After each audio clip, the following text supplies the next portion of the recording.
हरे राम राम रघुवर हरे हरे, हरे कृष्ण कृष्ण रघुवर हरे हरे। 17/8/35। शाम को भक्तजन अपना सुख दुख आपसे अर्ज कर रहे थे। एक भाई ने अर्ज किया कि उनकी ससुराल की कोई देवी किसी दुख से पीड़ित है। उनको यहाँ अस्पताल में दाखिल किया गया है, मगर तबीयत न लगने की वजह से मकान पहले आए हैं। हॉस्पिटल में मन नहीं लगा होगा, तुम घर पे ले आए हैं।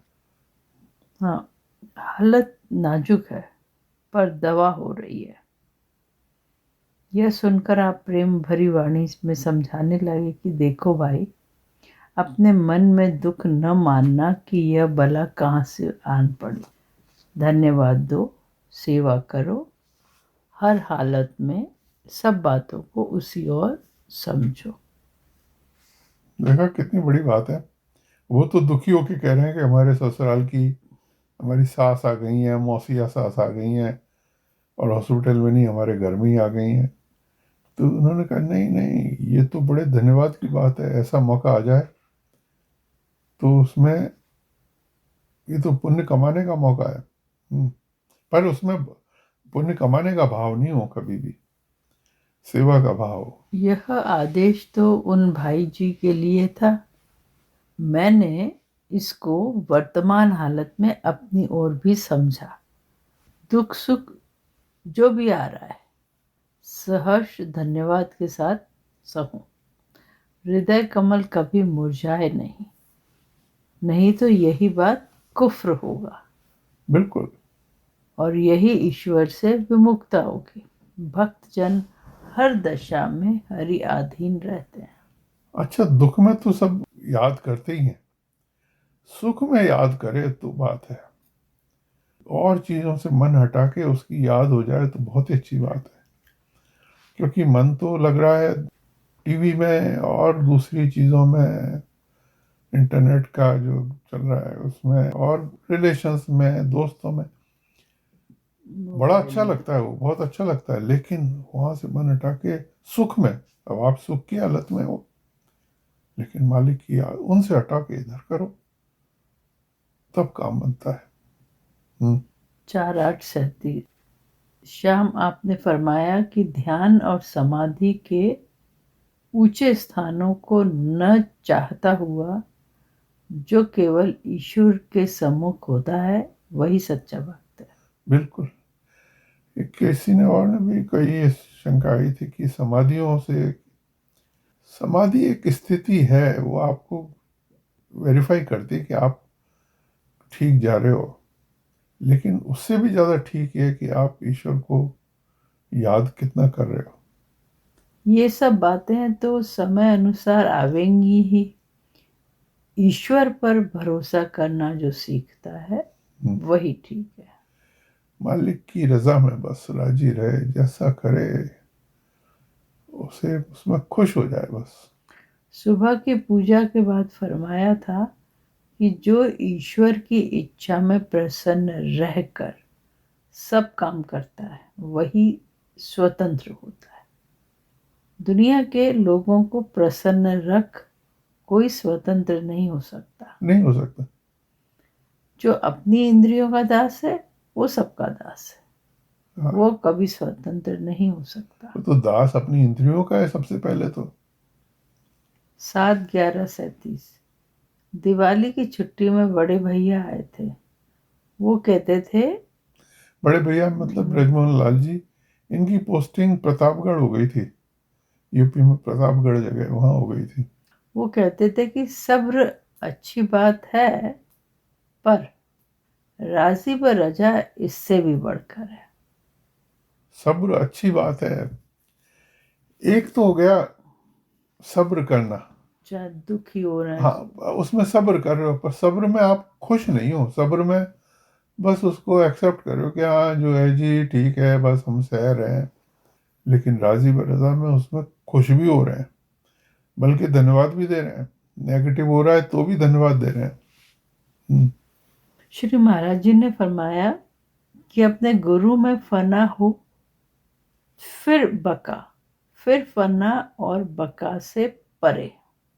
पहले फना, फिर बका, फिर उन दोनों से परे। फना कहते हैं मृत्यु को, बका कहते हैं जीवन को। शाब्दिक मतलब तो इसके ही है। पहले अपने गुरु के अंदर समाप्त हो जाओ, फिर एक नया जीवन मिलेगा ईश्वर के अंदर। फिर उस जीवन को भी छोड़ के उससे भी परे हो जाओ। ये एक स्थिति है जो कि जो पहुंचता है वही जान सकता है। जब अपना दिल हाजिर हो, गुरुदेव हर वक्त हाजिर मिलते हैं।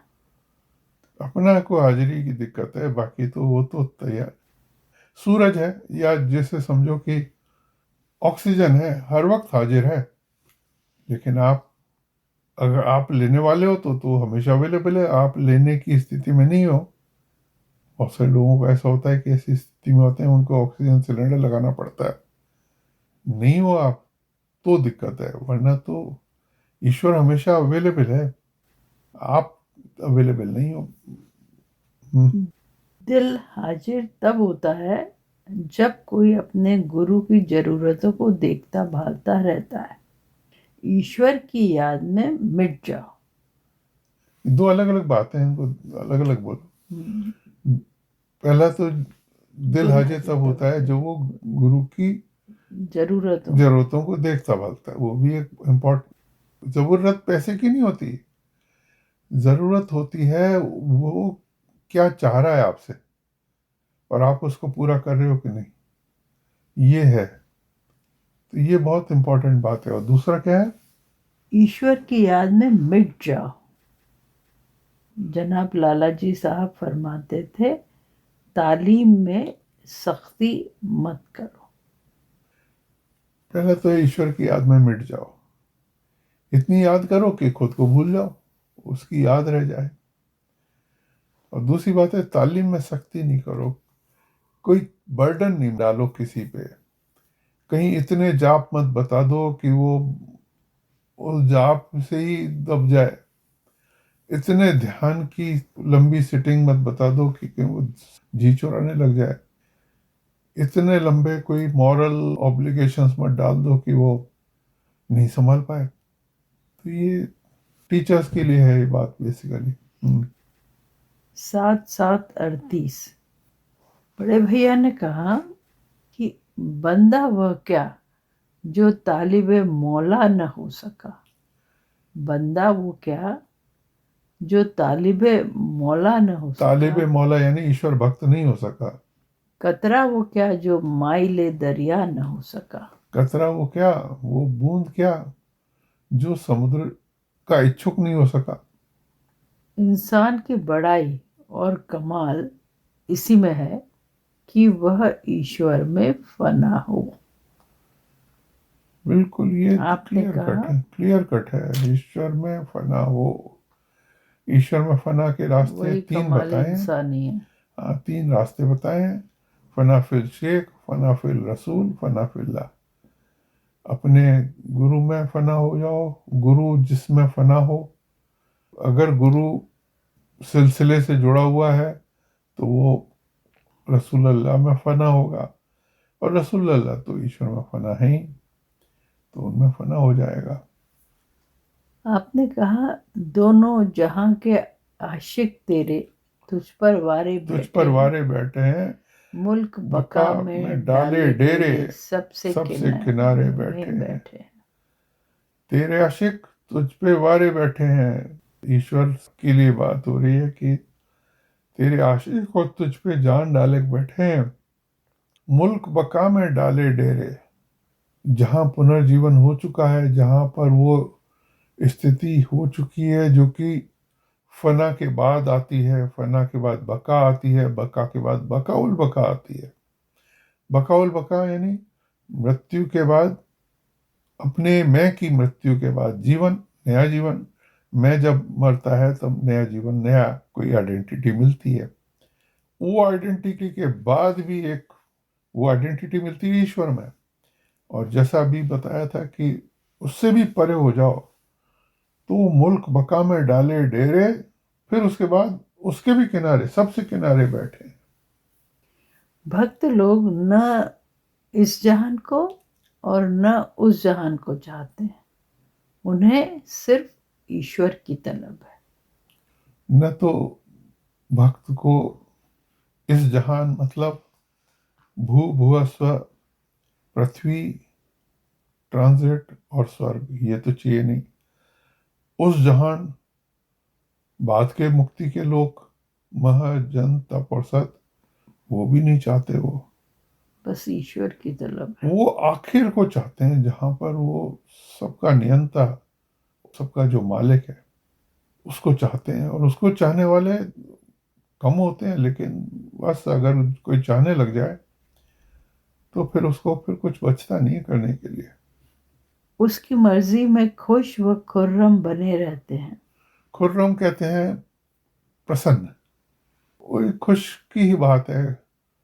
एक समय किसी भक्त ने कबीरदास से पूछा कि मन किस तरह काबू में आए। आपने फरमाया, यह मन या तो संत के पास या वैश्या के पास सुकून पाता है। ये संत कबीर का कहना था। मन जैसा होगा ना, तामसिक मन होगा तो लोअर चीजों में सुकून पाएगा। मन राजसिक होगा तो उसको मजा आएगा कुछ एक्टिविटी में, कुछ ये कराऊं मैं, ये ऑर्गेनाइज कर दूं, ये मैं कर दिया हूं, मैंने वो कर दी, मैंने वो चीज ऑर्गेनाइज कर दी। ये राजसिक मन है। और सात्विक मन को मजा आता है ईश्वर की याद में। और इन तीनों से परे जो मन है, वो बस ईश्वर में ही लय रहता है। वो उसे तो कुछ भी नहीं चाहिए, वो बस वहां जाके स्थित हो गया उसमें, ईश्वर की याद में।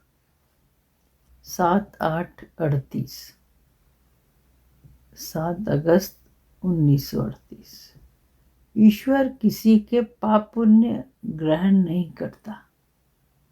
ये दोनों फर्जी बातें हैं। पाप को पुण्य होती, उसको क्यों? एक जगह कहा, ठाकुर साहब ने कहा कि भाई ईश्वर को तुम बहुत याद करोगे तो ईश्वर के स्वास्थ्य पे कोई फर्क नहीं पड़ने वाला, आपको फर्क पड़ेगा। अगर आप ईश्वर की याद नहीं करोगे, ईश्वर के स्वास्थ्य पे कोई फर्क नहीं। उन्होंने कहा है कि वो ईश्वर कोई मोटा थोड़ी हो जाए, जैसे उस जमाने में बोला जाता था। ईश्वर को कोई फर्क नहीं पड़ता, वो किसी का पाप न लेता है न पुण्य लेता है, तो निरालंब है। बुरा हो या भला हो, सब उसी की जानिब के समझो। उसकी रजा में राजी रहना चाहिए। किसी की चाह न करो। चाहो तो सिर्फ ईश्वर को चाहो। हाँ, बस ये है कि न वो किसी का पाप लेता है न पुण्य लेता है, वो निरालंब है। तो ऐसा कुछ करो ना कि वो तो बस याद लेता है, आपकी आपकी याद याद से प्रसन्न है, और आपके भाव से प्रसन्न है। खास चीज तो भाव है, किस भाव से आप उसको याद करते हो। बालक भाव से याद करो, दास भाव से याद करो, बस उसकी कृपा मिलती है। और वो बस, वरना उसे, वो असंपृक्त है, निरालंब है, उसे कुछ चाहिए नहीं। अक्सर जब लोग कोई भलाई का काम करते हैं तो जगत में नाम चाहते हैं और परलोक में उसका बदला भी। हाँ, ये गलत है। कर्म करते हैं, एक फल चाहते हैं। तो इबादत जो फर्ज इंसानी है, ईश्वर पर कोई एहसान नहीं। आप तो पूजा कर रहे हो तो ईश्वर पे कोई एहसान थोड़ी डाल रहे हो, उससे कोई फर्क नहीं पड़ेगा। जगत अपना भाई है। जब दो भाई मिलते हैं खुशी होती ही है। ये बताया मखलूक को अपना भाई, अपना अपना साथी, अपना मित्र, वैसे समझो। और खुशी होती है, ठीक है, लेकिन उस खुशी में फंसना नहीं है। अभ्यास का तरीका। 21 जून 31, फतेहगढ़। सुबह घूमकर वापस आए, अब फिर सत्संग कराने लगे। 21 जून 31, अपने श्रीमान लाला जी महाराज साहब के जाने के 2 महीने पहले। अब सत्संग कराने लगे। फिर मुझको हुक्म दिया कि यंग इंडिया पढ़ो, कोई मैगजीन होगी या पेपर होगा, लेकिन उसके साथ साथ कठोपनिषद ले गया था, उसे पढ़ने लगा। एक मंत्र ऐसा आया जिसको मैं नहीं समझता था। कठोपनिषद में कोई मंत्र आया, वो नहीं समझ पाए थे। आप उसकी तशरीफ करने लगे। क्या है ये नहीं, बस ये बताया।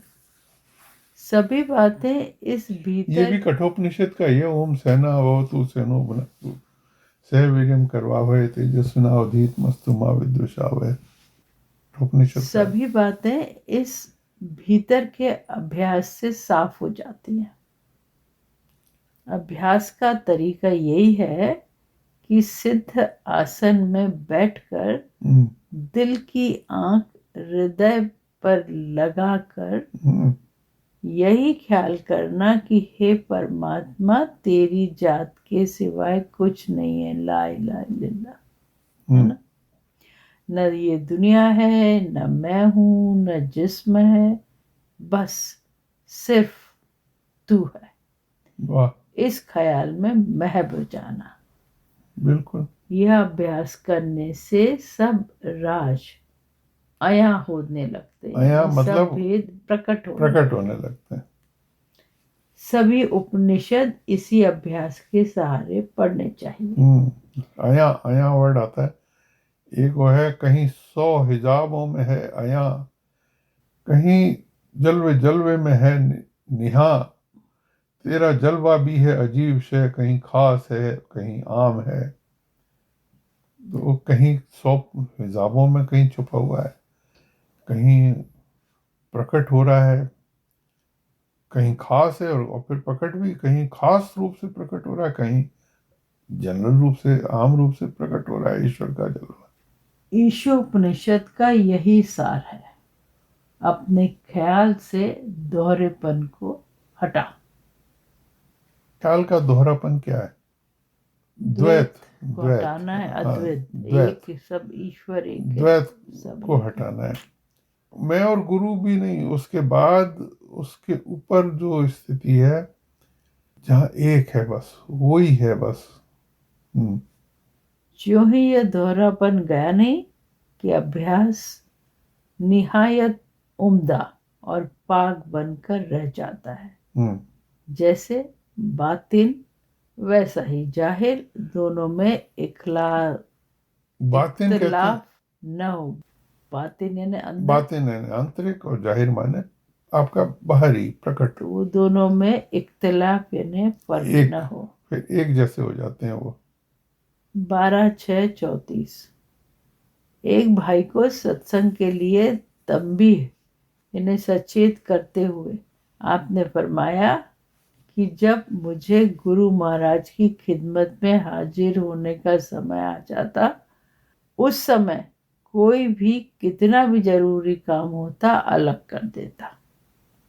जैसे ही महाराज बता रहे हैं, वो उसको इंडिकेट कर रहे होंगे उस आदमी को। वो कहीं अटक गया होगा, आते अपना काम करके आ जाऊं, मैं ये काम निपटाया हूँ बाजार का, फिर मिलने चलूंगा।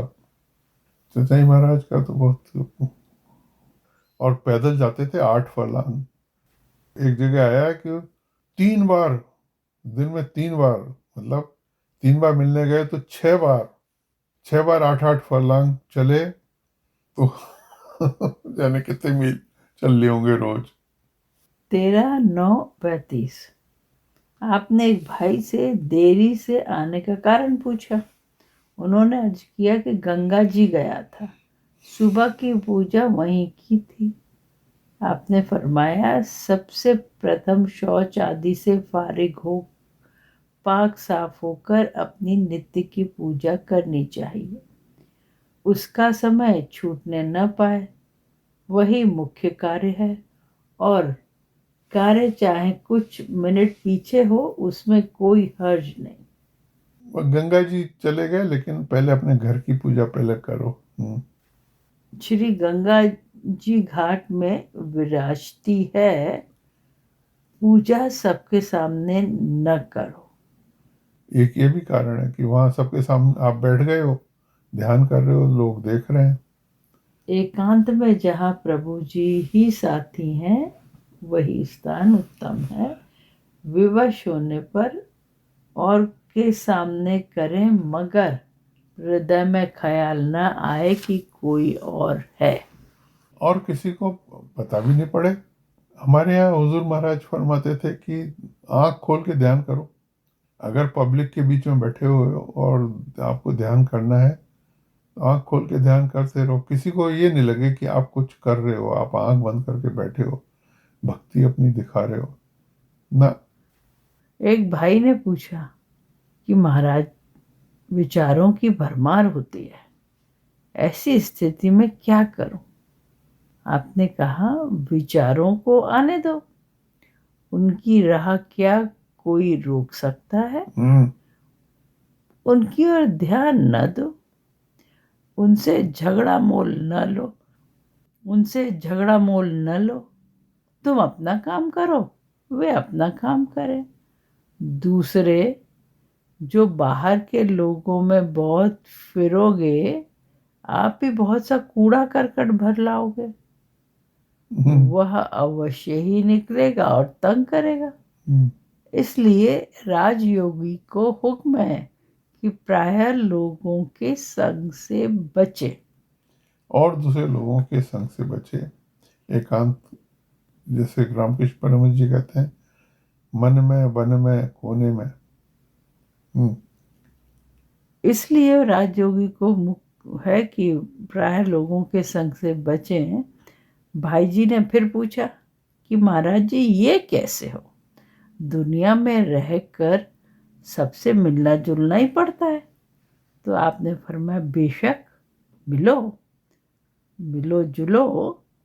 हमारे लाला जी साहब का सभी लोगों से काम पड़ता था, परंतु उनकी संगत का प्रभाव उनके हृदय पे नहीं पड़ता था। सबके संग बैठो और सबके सब बैठे हुए एकांत का अनुभव करते। वैसे फर्क पड़ता है, ज़्यादा मिलने जुलने से वो इम्प्रेशंस आ जाते हैं। और आजकल तो शुद्ध सात्विक लोग मिलते नहीं हैं, ज़्यादातर दुनिया में फंसे हुए लोग ही मिलते हैं। वो बुरे नहीं है, वो अपने हिसाब से ठीक कर रहे हैं, जो उनको मालूम है वो कर रहे हैं। वो दुनिया का काम कर रहे हैं और दुनिया की तामसिकता में फंसे हुए हैं। लेकिन आपके ऊपर इम्प्रेशन आ जाता है कभी कभी, उनसे हाथ मिलाने में, बात करने में, और बड़ा चक्कर बहुत है इसमें। तो ऐसे कोई इमरजेंसी हो तो ही मिलो, न कि वरना की जरूरत क्या है मिलने की। एकांत में बैठे हुए जमात में बैठने का भाव रखते। अकेले में खिलवत दर अंजुमन कहते हैं इसको, भीड़ में अकेला। और इसका रिवर्स है, अकेले बैठते हुए भी आप समझो कि हाँ, मैं जमात में हूँ। सब काम ईश्वर की इच्छा अनुसार हो रहा है, होने दो। 16:33 शाम का वक्त है। एक भक्तजन फर्रुखाबाद से पधारे। आपने प्रातः काल के समय का सदुपयोग करने की शिक्षा दी। जिस समय रोजगार के समय की पाबंदी करते हो, वैसे ही ईश्वर की पूजा में भी लाजिम है। वैसे ही जैसे ऑफिस में टाइम पे जाते हो, इस तरह पूजा में भी टाइम से बैठने की कोशिश करो। सवेरे का समय अपनी ढिलाई से खो बैठते हैं, वरना पूजा के लिए काफी समय पा सकते हैं। उस समय किसी की चिंता न करके पूजा जरूर कर लें। अभी 36 वर्ष की अवस्था है, यही मेहनत करने की आयु है। फिर जब 40 के हो जाओगे, मुश्किलें आ घेरेंगी। जवानी का वक्त है, वो सबसे बढ़िया वक्त होता है पूजा का। उसके बाद फिर आदमी अपने गृहस्थी के भार में फंस जाता है। फिर दुनिया भर के रेस्पॉन्सिबिलिटीज आ जाती हैं, फिर निकलना मुश्किल होता है उसका, उन रेस्पॉन्सिबिलिटीज से। फिर मन भी इतना अलग अलग जगह कमिटमेंट हो जाते हैं, और जब तक वो उनको समेटने का वक्त आता है तब मन इतना पक्का हो जाता है कि वो पकड़ में नहीं आता फिर। इसलिए जवानी की पूजा सबसे बढ़िया बताई गई है, अर्ली 20s एंड 30s की। 17:10:35 सुबह मेरी ओर फिरकर कहा, मतलब मेरी तरफ मुड़कर कहा, कि शरीर की अशुद्धता क्षण भर नहीं रहना चाहिए। हाँ, इससे भी अधिक हृदय की ओर देखना चाहिए। कोई विरोधी विचार ठहरने न पावे, आया नहीं कि गया, लहर जैसी आई वैसी वापस गई। कायर पुरुष उसको हृदय में स्थान दे देते हैं। वो नेगेटिव थॉट्स आते हैं, उसको ये समझो कि ये निकलने के लिए आए हैं। कोई थॉट ऐसा आया कि वो निकलने के लिए आ गया, और उस तरह से तो आप उससे परे हो जाओगे अगर आप उसको इसी इन्वेस्टिगेशन में फंस जाओ कि आया क्यों, ये कैसे आ गया, मैंने तो कभी ऐसा सोचा ही नहीं था, ये क्यों आ गया। तो फिर आप उसमें फंस रहे हो। 22/6/31 फतेहगढ़ में जनाब लालाजी साहब के साथ बैठे हैं सब। हाँ, ये आपकी देहांत के 2 महीने पहले। आपने चंद उसूल सत्संग के समझाए कि जब सत्संग में जाएं वहां और कोई चीज नहीं पढ़े। लोग अखबार और दिगर किताब पढ़ने लगते हैं या मन में बहुत सी दिगर बातें सोचने लगते हैं। दिगर कहते हैं डिफरेंट। सिगरेट और तंबाकू पीते हैं, रिया करते हैं, गुरु के बिछोने को पैर से छूते हैं, वो आवाज बुलंद करके कोई बात कहते हैं। ये सब बातें निहायत बेअदबी की हैं। सत्संग में बाअदब दिल को यकसू यानी एकाग्र करके गुरुदेव के सामने बैठी जाइए। इज यानी दीनता के साथ हृदय की खिड़कियां खोल दें ताकि उसमें राम नाम समा सके। 2/7/38 बड़े भैया ने कहा कि पूजा के पहले क्या क्या बातें करना जरूरी है। पूजा के लिए बैठते ही दिल में हजूरी का भाव जागृत हो। जैसे कोई जब बादशाह के पास जाता है तो फाटक पर पहुंचते ही उसकी बाह्य वृत्तियां गायब हो जाती है और बहुत अधीनता के साथ दरबार में हाजिर होता है। बहुत इंपॉर्टेंट बात है। इससे कहीं अधिक ईश्वर के सामने जो सारे संसार का मालिक है उपस्थित होते समय चित्त की हालत होनी चाहिए। इसके बाद ये कहना चाहिए कि हे नाथ, तू मेरा ध्येय है, तेरी इच्छा पूर्ण हो, तुझे छोड़ मैं और कुछ न चाहूं। ये बातें मानिए, यह उपासना के नियम है जिनके बिना कोई भी बात शुद्ध नहीं होती। ऐसा करने से मन स्थिर होकर निरंतर ईश्वर के चरणों में लगा रहता है। जब जब अवसर मिले वह 2 मिनट का ही क्यों ना हो, झट भीतर रुजू होकर उपासना में लग जाए। इस तरह अभ्यास से कभी भी सहज समाधि भंग न होगी और दुनिया के सब काम सुंदर रीति से पालन होते चले जाएंगे। ये चिंतन भी कहलाता है। इसको कंटिन्यूअसली करना चाहिए। तो ये बड़ा या सरकार होता है। हाँ, इससे क्या कि लिंक नहीं टूटती, बराबर बनी रहती। खाना सोना उसकी याद में हो, इसमें बहुत ही शीघ्र उत्तम गति प्राप्त होती है। साधक को तन मन से ऐसी दशा बनाने की चेष्टा करनी चाहिए। अपने यहाँ बड़ा आजकल दिक्कत हो गई है कि खाते वक्त लोग टीवी चला लेते हैं या मोबाइल देखते रहते हैं, तो वो ठीक नहीं है। और सोते वक्त, सोने के पहले भी टीवी देखते हुए, मोबाइल देखते हुए और फिर सोते हैं, तो मन तो फिर वो भटकेगा ही। किसी तरह ऐसा हो कि उसके चरणों में डाल के उसकी याद में सोया जाए तो अच्छा है। तो वही ठीक है, बल्कि अच्छा क्या, वही ठीक है। या अगर आपको कुछ सुनना ही है तो अपने जो हाँ ऑडियो रिकॉर्डिंग्स हैं हाँ, कोई ऐसी सी भी हाँ पुरानी ऐसी सुन सकते हाँ हैं। ऐसी ऑडियो लगा के, हाँ। ताकि आपका मन उसमें लगा रहे और नींद आ जाए उसी में। 14:35 जो भक्तजन ब्रह्म मुहूर्त में उठते हैं और ईश्वर की याद करते हैं, उनसे शैतान की ताकत घट जाती है।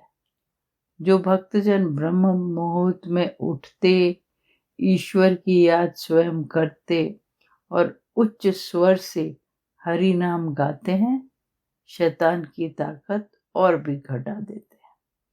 जो भक्तजन ऐसा करने के बाद दूसरों को चेतावनी भी देते हैं, उनसे शैतान की ताकत और भी घट जाती है। और जो भक्त ये सब करते हुए अपने पूजन के आसन पर 9 बजे तक बैठे रहते हैं, उनसे शैतान का बल सबसे अधिक घट जाता है। मतलब सुबह 4 बजे से 9 बजे तक। हम्म। जो भी उनके सामने से होकर निकलता है, ऐसा निर्मल हो जाता है मानो अभी मां के पेट से निकला हो। 5:35 इसमें बस एक चीज रामकृष्ण जी ने जोड़ी, वो कहते हैं कि वो ऊंचे स्वर में ईश्वर का नाम लेने के साथ साथ ताली भी बजाओ। वो कहते हैं ताली बजाने से क्या होता है कि जैसे पेड़ पे जो पक्षी बैठे रहते हैं, ताली बजाओ जोर से, वो उड़ जाते हैं। तो पाप कर्म जो है बैठे हुए हैं, जो हमारे मन में आच्छादित किए हुए हैं, वो सारे उड़ जाते हैं। ये रामकृष्ण परमहंस जी का एक सिमिली है। पूजा के पीछे चंद मिनट बैठे रहना उचित है। इसके विषय में आपने फरमाया कि पूजा में तो मूसलाधार वर्षा के समान आत्मधार उतरती है, आई और गई, बिरले ठोर ठहरती है। जब पूजा समाप्त हो चुकती है, मंद मंद धार जो उठती है, उससे सच्ची आत्मिक उन्नति होती है। वो मंदी फुहार जो होती है पूजा के बाद, शांति पैदा होती है उससे। बैठे रहो आप, तो बड़ा उससे अच्छा बहुत फायदा लगता है। आता है। वो जम जाती है और स्थिर रहती है। इससे आत्मिक पोषण होता है। 13:35 आपने 3 प्रकार के स्नान, भोजन और भजन समझा है। 2:15 से 3:30 के बीच देव स्नान, देव भजन और देव भोजन। ये रात को या दिन के? हाँ, वही मैं देख रही थी कि भजन तो समझ में आता है, पर 2:15 से 3:45 सुबह का ही है। और 4 से 7:15 के बीच मनुष्य स्नान, मनुष्य भजन और मनुष्य भोजन। और 10:15 के पीछे असुर स्नान, असुर भजन और असुर भोजन। चाहिए कि जहां पर पूजा करें वहीं आसन पर बैठकर कुछ खाकर घूंट भर पानी पीकर उठें। जैसे महात्मा को खुराक दी, वैसे ही शरीर को भी खुराक देना धर्म है, नहीं तो आत्मा और शरीर में झगड़ा हो जाएगा। ये कहते हैं कि चने जो है थोड़ा सा, भीगे चने, नहीं भीगे चने नहीं, भुने चने। भुने चने एक मुट्ठी बस खा लो पूजा के बाद, वो फायदा देते हैं। पहले बोला है आपने एक बार। 27:34 जितनी देर सत्संग में रहें, वहां जो हालत बीते वैसा ही बाहर भी कर लेने की कोशिश कर लेनी चाहिए। ये भी होता है, लोग जैसे भंडारे में गए, वहां तो बहुत अच्छा रहा, और जैसे ही वहां से भंडारे से छूटे, दुनिया चालू, मोबाइल चालू, फोन चालू, और फिर अब क्या होगा, घर पे आ गए, घर पे आने के बाद सारी वही उठापटक वो वापस से चालू। तो धीरे धीरे वहां से जो सत्व लेके आए थे भंडारे से, तो वो धीरे धीरे वो डिसिपेट हो गया, खत्म। फिर आप जैसे के तैसे, भंडारे में नहीं जाते लोग, कहीं किसी के पास ध्यान करने जाते हैं, कहीं बैठते हैं, पर वो चीज डिसॉल्व हो जाती है धीरे धीरे। आज बड़े भैया जी फतेहपुर से आए हैं, उनकी सेवा में चंद मिनट बैठा। आपने फरमाया, यादें खुदा उसी की कुर्बत है। यादें खुदा उसी की कुर्बत है, उसी की कुर्बत है, उसी का साथ है। कुर्बत तो कुर्ब यानी साथ। हालत और कैफियत जो वाक़े हो उसकी नियामत है। हालत और कैफियत, कैफियत कहते हैं ध्यान के बाद एक आत्मिक स्थिति, तो वो, और हालत, हालत भी वही है, वो उसकी नियामत है, उसकी देन है वो। लिहाजा बिला किसी गरज के हर घड़ी याद में सांस आवे जावे। बस ये इम्पोर्टेंट है, जिस दम गाफिल उस दम काफिर। जिस समय ईश्वर की याद न हो, उस समय आप ईश्वर के साथ नहीं हो। अब ये हो कैसे, ये बड़ा मुश्किल है कि हर सांस में ईश्वर की याद रहे, पर ईश्वर जिसको चाहता है वो ये प्रदान भी करता है, ये कृपा। वरना हम जैसे साधारण लोगों के लिए तो ये है कि उनसे प्रार्थना करें, प्रभु हम तो सांस ले रहे हैं, आप इसी में आप अपनी याद भी समझ लो तो आपकी मेहरबानी होगी। और आप मन से भी ऐसा सोचो कि मैं जो हर सांस ले रहा हूं, भले मेरी उसमें याद नहीं भी गई हो कभी, पर ईश्वर के सामने आप एक ऐसा प्रार्थना उसे पेश कर दो कि प्रभु मैं नहीं कर पाया, लेकिन आप इसको एक्सेप्ट कर लो, और ये मेरी सांस जो खाली गई है आपकी बिना याद के, उसको आप ये मान के चलो कि आप तो हर सांस में मौजूद हो, आप हर जगह मौजूद हो, तो वो सांस आपके बिना हो ही नहीं सकती थी। तो आपको इस तरह से ही मान लो मेरी सांस। एक भाव है जो कि हमें आखिर में जिस दम गाफिल उस दम काफिर की तरफ ले जाएगा धीरे धीरे। 27/6/36। आप सेठ जी को सुबह भजन करने की एक बात समझा रहे थे। बिस्तर पर से उठने के चंद मिनट पेशतर मुहासिबा यानी हिसाबे नफ्स करना लाजिम है। मुहासिबा यानी मन की परख, मन की देख रेख, मन का इवेल्युएशन, मन का एक वो सटल कंट्रोल जिसे कह सकते हैं। पहले बुरे बुरे ख्यालात व काम जो सरजद हुए हों उन्हें याद करके हृदय के मुकाम पर अग्नि में जलावें, फिर अपने काम और ख्यालात को भी जलाएं, फिर ताला लगा दें, वहां किसी का गुजर न हो। कुंजी श्री गुरु महाराज के सुपुर्द कर दें। रोजाना हिसाब करना वाजिब है, वरना पीछे बहुत झगड़ा पड़ जाता है। ये बड़ी, ये मेंटल एक्सरसाइज है, बड़ी अच्छी स्टाइल है ये। आपने मेंटली ये सोचा कि मैंने जो गलत किया उसको मैंने हृदय के मुकाम पे लाके उसको जला दिया, खत्म कर दिया, बात खत्म हो गई। और फिर जला के ताला लगा के उसकी चाबी गुरु महाराज को दे दी। वो चाबी भी मेरे पास नहीं, अब तो बंद, अब तो जल गया, वो तो खत्म हो गया। उससे क्या होगा कि एक तो कॉन्फिडेंस आएगा कि आप प्योर हो रहे हो चुके हो। कोई दूसरा गिल्ट नहीं आएगी, कोई कि आपसे जो गलती हुई थी उसकी गिल्ट भी नहीं आएगी। और तीसरा ये कि आप फिर दोबारा वो चीज गलती फिर होगी नहीं। उसको करने के पहले आप झिझकोगे, सोचोगे और बच जाओगे। कभी कभी बुजुर्ग लोग सब हिसाब मांगते हैं। अगर हिसाब दुरुस्त नहीं तो मुश्किल पड़ जाती है। हर रोज हिसाब साफ और बेबाक रख।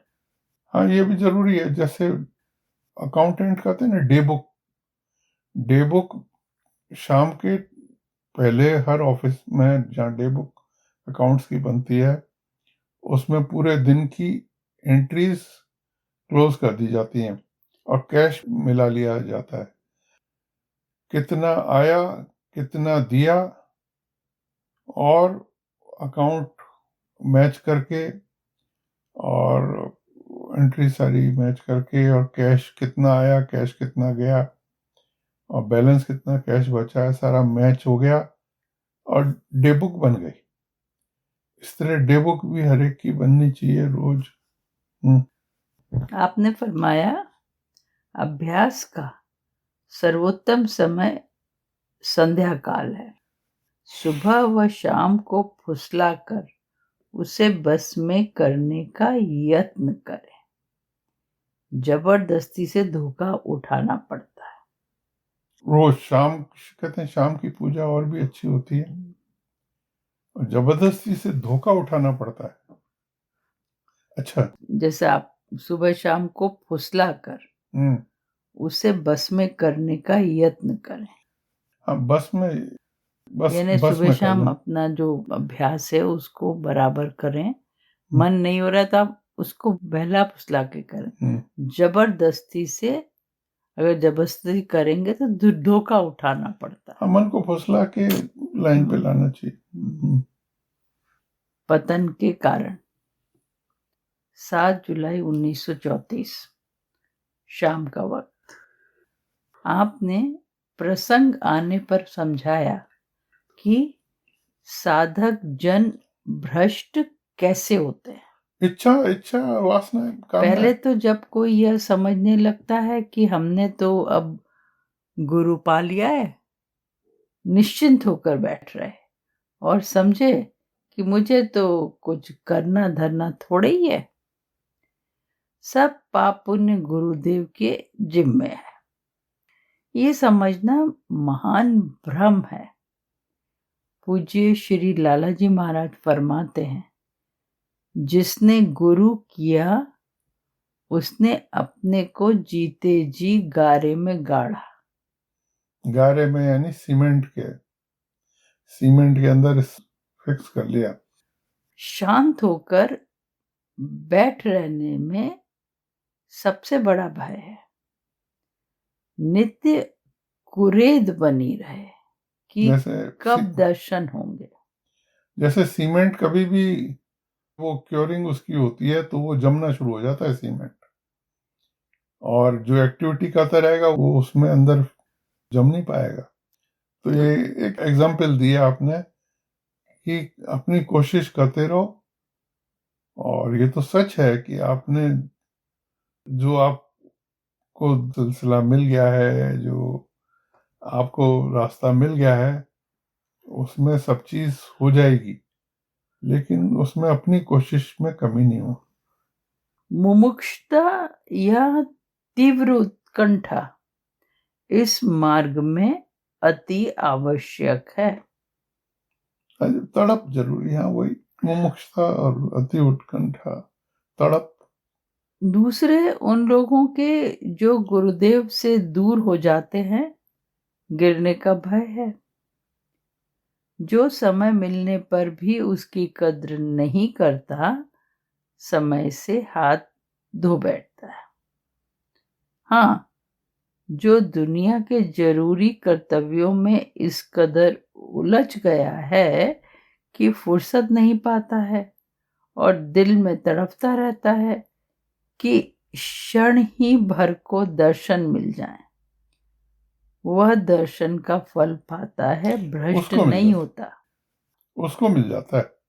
जिसको तड़प रहती है और फंसा हुआ है, लेकिन वो मन से व्याकुल है, ये प्रभु ये क्या मेरे को काम आ गया है, मैं इसमें फंसा हुआ हूँ, मैं नहीं कर पा रहा हूँ, तो उसको तो फल मिल जाएगा। और जो अपनी गफलत में वैसे ही चला गया है, उसको नहीं मिलेगा। इसमें दुनियादारी बहुत नुकसान करती है।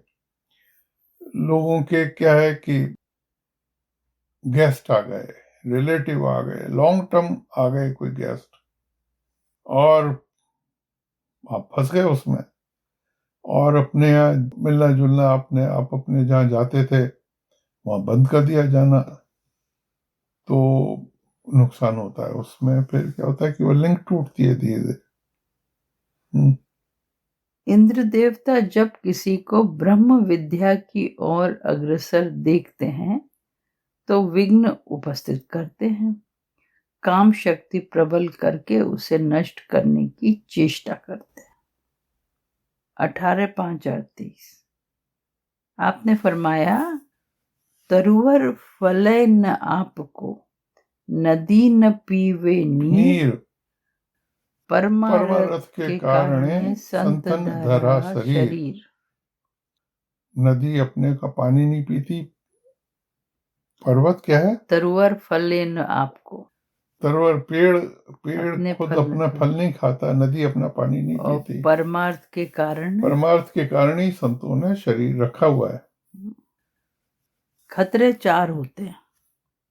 एक तो खतरा मलकूती, खतरा नफसानी, खतरा रहमानी, खतरा शैतानी। खतरा मलकुती, खतरा नफसानी, खतरा रहमानी, खतरा शैतानी। यदि कभी ऐसा भाव उठे कि राम नाम लें और उसकी अवहेलना की, तो फिर वो दैवी भाव नहीं उठेगा। जब राम नाम लें, राम नाम लें और उसकी अवहेलना की, पूजा की ऐसा भाव उठे कि राम नाम ले ले, पूजा का ध्यान आया और नहीं करी पूजा, तो फिर वो दैवी भाव जो है वो नहीं उठेगा। प्राणी को सचेत रहना चाहिए। जब अपना आपा मिट जाता है तब दूसरों को तालीम देने की इजाजत दी जाती है। दूसरों की आत्मिक सेवा करना ही सच्चा उपकार है। जब मैं के एक स्थिति के बाद ही तालीम की इजाजत होती, लेकिन इसमें इसके चारों जो खतरे हैं, इसके अर्थ लिखे हुए हैं कहीं पे? वो नहीं लिखे। क्या है, फिर से पढ़ना। पहला तो है खतरा मलकूती।